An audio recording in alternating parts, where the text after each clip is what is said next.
దానికి బాగా బాగా తాగుకుంటూ నా మాట అసలు చెప్తే వినకపోక ఇల్లు అమ్మేసింది. ఇక్కడ ఇల్లు అమ్మేసి అక్కడ మేము అలియాబాద్ పోయినాము మా సొంత ఇంటికి.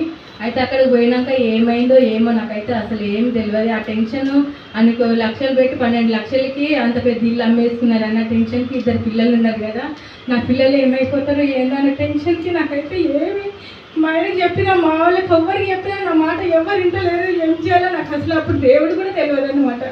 ఊరికి పోతే నాకు అసలు తిందామంటే కూడా అసలు నోట్లకు అన్నం పోతలేదు. పిల్లలేమో చూస్తుంటే పెద్దగా అయిపోతారు. ఏం చేయాలో అర్థమవుతలేదు. నన్ను బలపరిచే వాళ్ళు కూడా ఎవరు లేరు. అయితే ఒక 2-3 నెలల్లో అక్కడ మా పిల్లల్ని ఇద్దరు స్కూల్లో వేసేసి నేను ఏం చేసినంటే ఏదైనా పని చూసుకుందామంటే అక్కడ కూడా నాకు ఎవ్వరు తెలియదు అసలుకి. అయితే పిల్లలు ఇద్దరు అంట్లో స్కూల్లో పడేసిన నేను అసలు ఏం చేయాలో ఆలోచించి నేనైతే ఒక పిచ్చిదానిలాగా అయిపోయినా.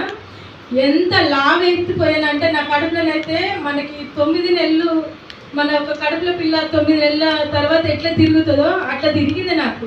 మనిషి ఒక 3 నెలలు ఎంత లావ్ అయిపోయిందంటే అసలు చాలా లావ్ అయిపోయినా. నాకు ఒక జాకెట్ పడతలేదు, చీర వేసుకుందామంటే నా బట్టలు కూడా నా ఒంటి మీద ఉండడానికి అట్లా అంత ఇబ్బంది అవుతుంది. వేరే దగ్గర వాళ్ళ దగ్గర అందరి దగ్గర అడుకొచ్చి నాకు జాకెట్లు లాగున్నల దగ్గర అడుకొచ్చి నాకు జాకెట్లు వేసారు. మా అమ్మోళ్ళ ఇంటికి తీసుకుపోయారు. మా అమ్మోళ్ళ ఇంటికి తీసుకుపోతే నాకైతే ఏమీ గుర్తుకులేదు. సిద్దిపేట, గజ్వేల్ ఎన్ని హాస్పిటల్ ఉన్నాయో అన్ని హాస్పిటల్ తిప్పినాను. ఏ హాస్పిటల్ పట్టలేదు. ఒకరోజు నైట్ అయితే గాంధీకి తీసుకొచ్చాడు మా అక్క, మా అమ్మ, మా చెల్లెలు ఉన్నారు. మా బిడ్డ ఒక 5 సంవత్సరాలు ఉంటుంది కావచ్చు అప్పుడు. మా ఆయననైతే మా కొడుకుని పంపించలేడు నా దగ్గరికి. మా బిడ్డను తీసుకొని మా అమ్మ, మా అక్క, మా చెల్లెలు ఇద్దరు తీసుకొచ్చి నన్ను గాంధీ హాస్పిటల్ వేసారు. గాంధీ హాస్పిటల్ వేస్తే చిన్న పిల్లలు నర్సులు ఉంటారు కదా, ఆ నర్సులు చెప్పిరు ఈ అమ్మాయి ఇంకొక ఈ క్షణమో చనిపోతుంది, ఇంటికాడ చనిపోతే పిల్లలు చూసుకొని కొంచెం మనకి జ్ఞాపకం శక్తి ఉంటుంది కదా పిల్లలకి, చిన్న పిల్లలు అంటారు కదమ్మా, తీసుకెళ్ళానంటే ఆ గాంధీకి వెళ్ళి 2 గంటలకి దొంగతనంగా మా అమ్మ, మా అక్క ఇక్కడ ఉంది మా అక్క తీసుకెళ్ళారు. మేము పెగ్నపూర్ పోయేసరికి 4 అయింది. 4 గంటలకు ఒక హాస్పిటల్ ఉంది, హాస్పిటల్కి తీసుకెళ్ళారు అనమాట. ఒక హాస్పిటల్కి తీసుకెళ్తే అక్క హాస్పిటల్ పేరు ఏం పేరు లాస్ట్కి వెళ్ళిన దుర్మను గజ్వేల్కి ఏదో పేరు చెప్పు.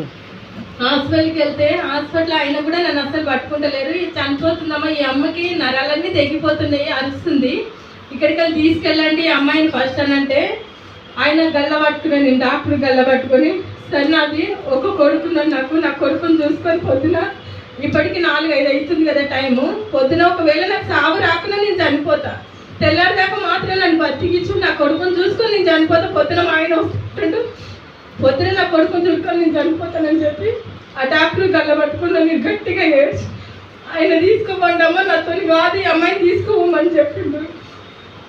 మా అక్కకి ఇట్లా అందరు తీసుకోమంటారు వచ్చిందమ్మా, సచ్చిన దేవుని బిడ్డనే, బ్రతికిన దేవుని బిడ్డనే తీసుకుపోయి మనం చర్చిలో వేస్తాము, అందరైతే చనిపోతున్నారని చెప్తుంది కదని మా అక్క బలవంతంగా నన్ను మా అమ్మ చనిపోతుంది అంటుంది కదా అన్ని దేవుళ్ళ మీద ఆశ వదులుకొని దేవుని మందిరానికి తీసుకెళ్ళారు.